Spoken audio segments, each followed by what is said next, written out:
back into the body shop, prepped it up and lacquered it, and it came out absolutely perfect. Fitting it, I did it myself, so I didn't have to pay anything for that.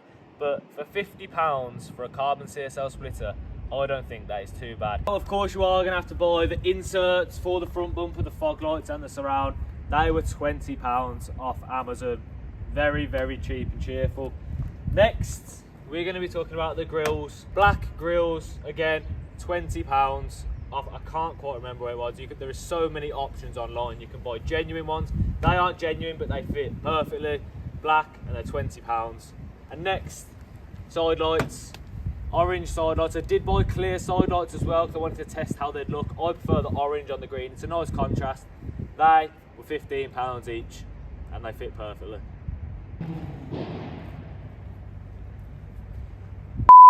Now, as I said, this was an ex-drift car, so a lot of the panels on it were pretty scrap. So I had to buy 2 new wings for this car. Now, these wings were brand new. They're non-genuine, but they fit perfectly. Of course, I aligned the door and the bonnet, and they do fit very nicely. Even with the replica front bumper, they fit really well. So replica wings, they cost me £80 a side. Of course, you have to paint them as well. Again, I come from body shop, so I could just get one of the lads to paint it. But again, it'll be similar to a front bumper. It'll be about £150 on top of that to get them painted and fitted if you don't do it yourself. Now, what I think is a nice little touch that not a lot of people do, and it's new badges. These cost me £15 front and rear, and the little details like that really help a car. So brand new badges front and rear for £15. On to one of the modifications on this car that I think is one of the biggest you can do to change the look of the car, and you probably already know what I'm talking about. It's the wheels. Now, wheels for me make everything on the car. If you've got a terrible set of wheels on a car but everything else looks really nice, the whole car looks a bit crappy. So you've got to have a nice set of wheels, and these are actually different to the first set of wheels that I bought. Now, I bought a replica set of BBSs. I had to redo them, I had to get them refurbed, and it was £60 per wheel to get them refurbed, and they didn't look the best because they were replicas. Of course, then someone crashed into this car, and I actually got a fresh set after that.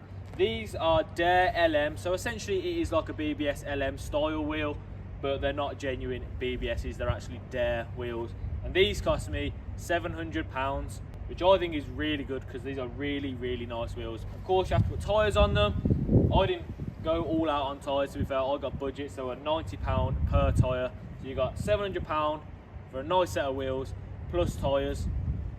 Next is suspension. Now, I haven't actually had to buy suspension for this car because I just left the budget coilovers that the car came with on the car because I was daily in this car. I'm not doing it as like a street build, or I'm not building a drift car, so I didn't necessarily need really expensive coilovers. Now, these are budget coilovers. You can get a set of coilovers for this car probably around £250. Adjustable coilovers as well. Of course, if you wanted to go for a more expensive version, if you really want comfort, or you're taking the car on track, or you're street racing, or you're doing whatever, you're going to want a decent set of coilovers.